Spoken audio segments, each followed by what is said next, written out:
يا نور الهلال أقبل تعال فالشوق طال والقلب سما نحو السماء مترنما لا تنقضي أنت للروح دواء رمضان رمضان رمضان يا حبيب رمضان رمضان ليتك دوما قريب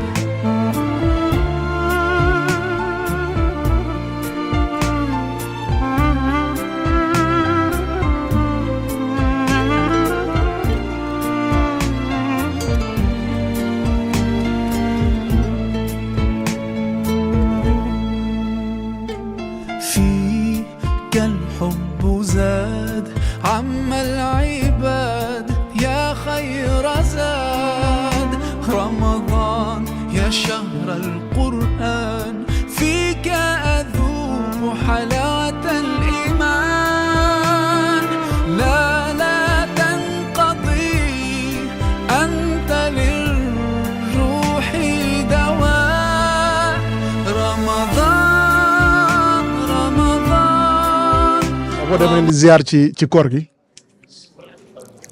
baal leen ak di leen remercier en tout cas yéen ñu teeru à US ak l'ensemble des étudiants ak étudiantes yi fi teew lu tax ma ñëw parce que dama ni il faut quand même ñu ñëw partager xam nga koor solidarité la waxtaan la bokk la donc en tant que voilà ñu bokk suñu dëkk ñun ñëpp ay doomu Ndar lañu ngeen jël lu mel na commune dénk ma nga parce que c'est la population qui m'a confié l'administration de la commune donc dañu war a ñëw fu ngeen nekk seet si leen waxtaan ak yéen saafonte ak yéen mu neex ñu dañ ko war def mu naqari dañ ko war def xëy na jot mën na bañ a am léeg-léeg mais bu fenêtre amee rek ñu jéem ci loolu moo tax j'avais dit à Moustapha qui est le président de la commission en charge donc des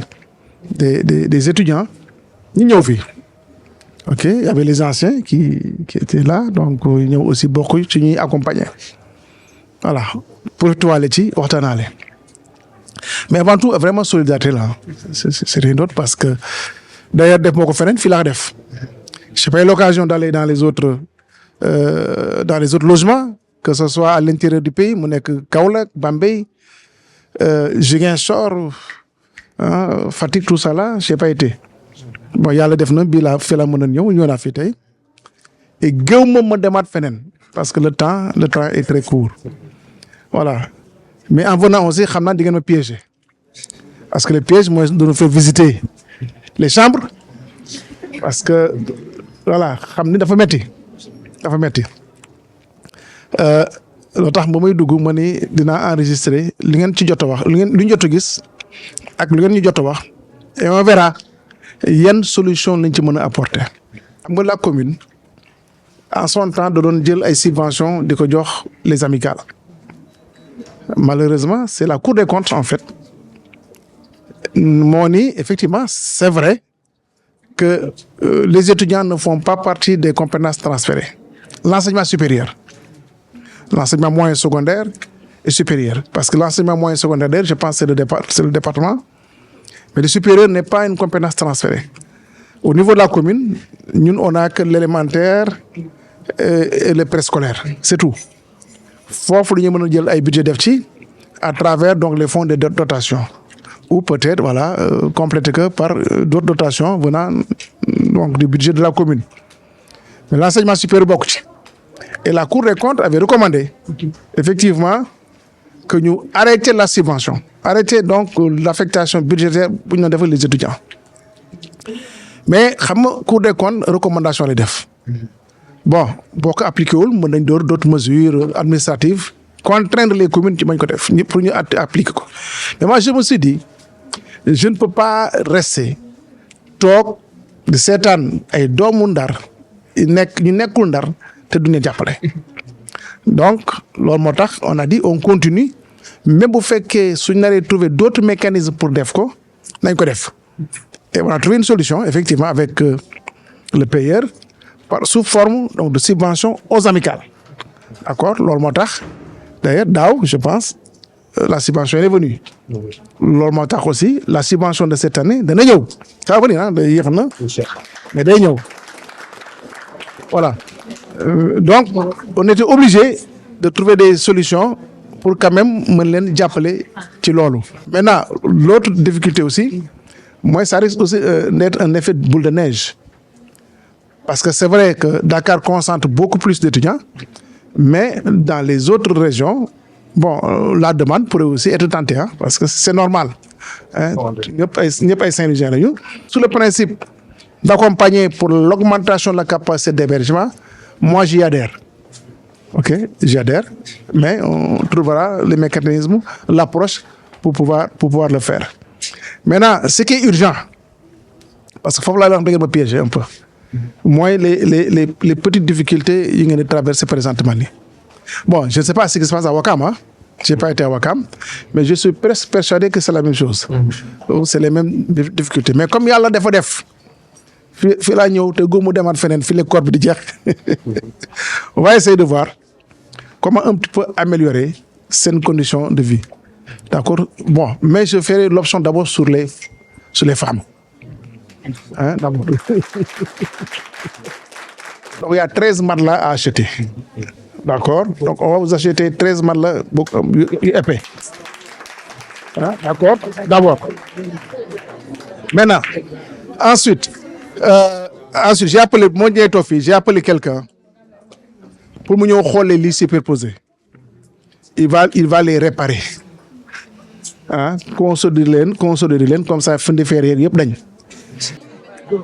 il va se mettre à disposition il va me dire kañ lay ñëw je le mettrai en rapport avec le président il va réparer vraiment tous les lits ah ci kaw mu def ci genre arrêtoir comme ça ñu tërëri yi bañ a daanu d'accord voilà kooku on va le faire d'accord aussi je pense on va essayer de sortir un peu d'argent pour ngeen désinfecter matt yeeg ñoom seen bon en attendant aussi vos trois chambres on va vous mettre des ventilos d'accord voilà.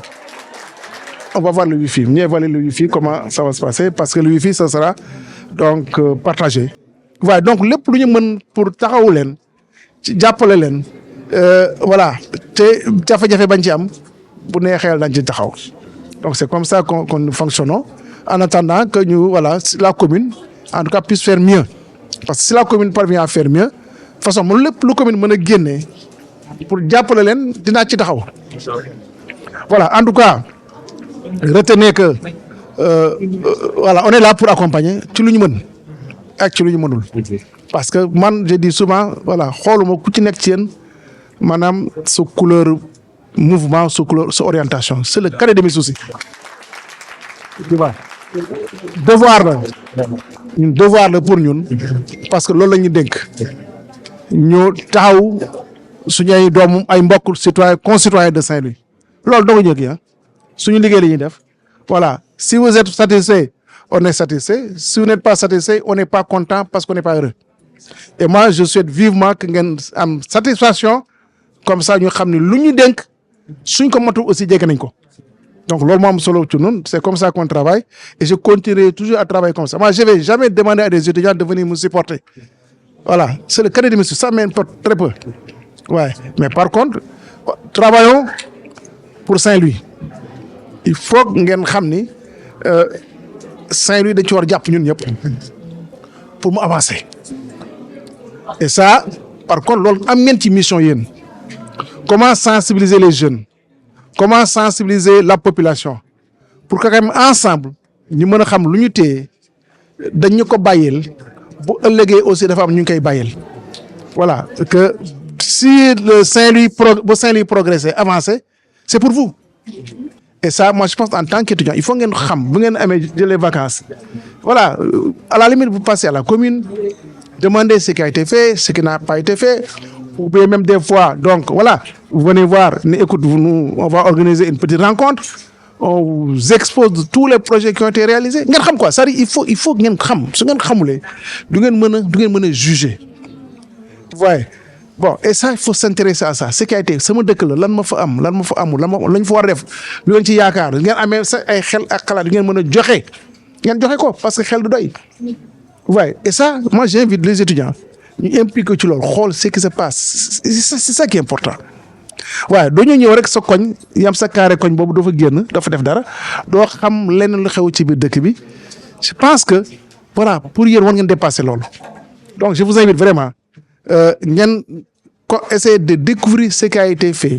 D'ailleurs, même par rapport à sen jang, daf leen jox valeur ajoutée. Ouais. Donc aussi, bu ngeen di discuter avec seen morom yi dëkk ci yeneen dëkk yi. Attention, Saint-Louis def nañ fi lii, Saint-Louis am na lële, etc. La fierté saint-louisienne. Ouais. Donc pour ngeen mën a incarner lool, mais il faut ngeen xam. D'autant plus que vous êtes des étudiants et des étudiantes. Te war amee da nga ko war a xam soo nga xamee day nekk un avantage day nekk un plus pour vous mais su ngeen ko xamulee voilà da ngeen di bàyyi occasion yu bëri mu romb. Donc il faut comprendre le programme de développement touristique c'est quoi, qu'est-ce qui a été fait à travers ça, quels sont les projets qui ont été développés depuis de telle période à telle période, quelles sont les perspectives de telle, voilà, et ça c'est important de découvrir, hein? Vraiment, je vous invite à ça. Soyez beaucoup plus curieux pour comprendre ce qui se passe, comment le développement de notre chère ville là, comment nous l'avons, ou comment en tout cas ça se réalise. Ouais. Donc, et ensuite, accompagné par des idées, je l'ai dit, accompagné par des suggestions. Voilà, parce que dodoy. Voilà, donc lolo, je voulais en profiter pour vous en tenir un petit peu sur ces questions-là, parce que dafa war a nekk, hein, dafa war a nekk. Encore une fois, en tout cas, merci beaucoup. J'ai été un peu long, mais j'ai voulu quand même partager vraiment ces moments avec vous, et que voilà, rapidement, on va essayer effectivement, donc de vous, voilà, d'apporter des réponses par rapport aux préoccupations que vous exprimées. Voilà, Monsieur le Président, en tout cas, chapeau. À toi et aussi à tout le groupe donc de l'ES pour quand même cette belle rencontre. Voilà, merci beaucoup.